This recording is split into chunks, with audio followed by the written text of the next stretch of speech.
Setelah 1 tahun berlalu, terungkap bahwa pilot pesawat yang membawa pemain Emiliano Sala tidak memiliki lisensi. Hal ini menjadi masuk akal jika penyebab jatuhnya pesawat ke laut, yang juga menewaskan keduanya, adalah karena pilot seorang amatiran. Pilot yang menerbangkan Sala itu bernama David Iboston. Ia dikabarkan belum menyelesaikan pelatihan terbang malam dan pelatihan terbang dengan instrumen.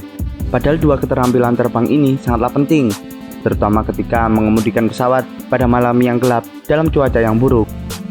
Menurut The Guardian, pesawat yang dinaiki Emiliano Sala juga ternyata terbang jauh lebih cepat daripada yang seharusnya sebelum kecelakaan. Selain itu, kondisi waktu dan cuaca ketika terbang tidaklah baik.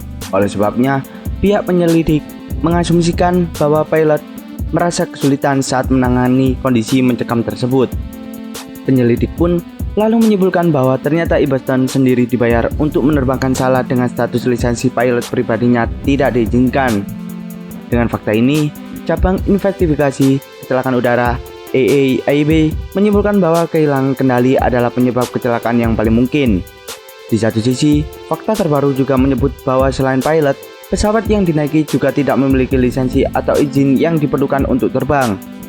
Para penyelidik mendapati jika penerbangan yang dilakukan sangat penuh dengan izin yang abu-abu. Penyelidik berkesimpulan bahwa hal seperti ini memang sering terjadi di dunia olahraga, bisnis, dan liburan-liburan atlet di Eropa. Tim investigasi dan penegakan otoritas penerbangan sipil CIA terus melakukan penyelidikan kriminal atas kecelakaan tersebut. Mengingat Emiliano Sala yang diterbangkan dari Nantes ke Cardiff City jatuh dalam waktu yang singkat setelah take off pada 21 Januari 2019. Tubuhnya kemudian ditemukan di kedalaman 68 meter dari atas permukaan laut. Laporan kecelakaan Sala menyisakan banyak pertanyaan untuk pemeriksaan. Lebih dari setahun telah berlalu sejak Emiliano Sala meninggal. Keluarganya masih bingung dengan apa yang terjadi sebenarnya. Mereka bertekad untuk menemukan kebenaran penuh tentang bagaimana dan mengapa Sala meninggal. Oleh sebabnya, pemeriksaan ini harus terus dilakukan tanpa penundaan, tutur perwakilan keluarga Sala di Argentina. Menurut laporan yang tercatat, David Iboston, 59 tahun, yang tubuhnya masih belum ditemukan, mendengar ledakan kecil selama penerbangan. Penyelidik percaya Iboston mungkin menderita keracunan karbon monoksida ketika ledakan kecil itu terjadi. Kemungkinan itu disebabkan oleh kecelakaan pada knalpot pesawat yang membuat gas pada masuk kabin melalui sistem pemanas. AIB telah menyarukan agar dibuat wajib bagi pesawat-pesawat kecil untuk membawa monitor CO. Alat ini dinilai dapat mendeteksi racun atau yang disebut pembunuh diam-diam di dalam pesawat. Karena menurut CPR, Kepala Inspektur AIB memelihara rutin tidak dapat menghilangkan risiko kebocoran karbon monoksida sepenuhnya.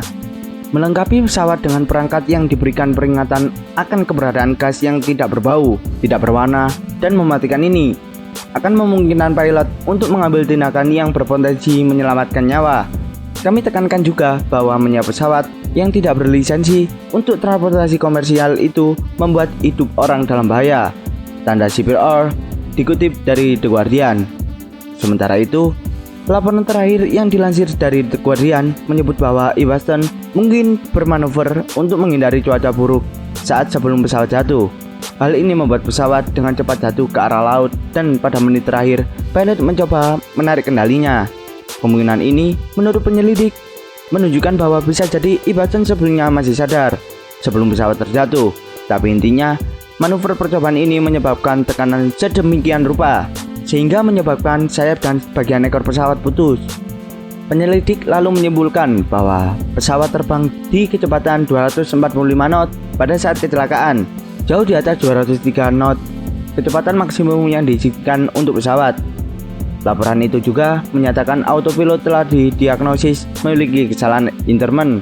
Meski autopilot tidak terlibat pada saat kecelakaan, akan tetapi belum ditetapkan apakah ini karena tidak berfungsi atau karena Iboston mematikannya. Di sisi lain, jika berbicara mengenai siapa yang mengatur penerbangan, laporan terakhir hanya mengatakan bahwa perencanaan dilakukan oleh pihak ketiga, bukan Sala atau pilot.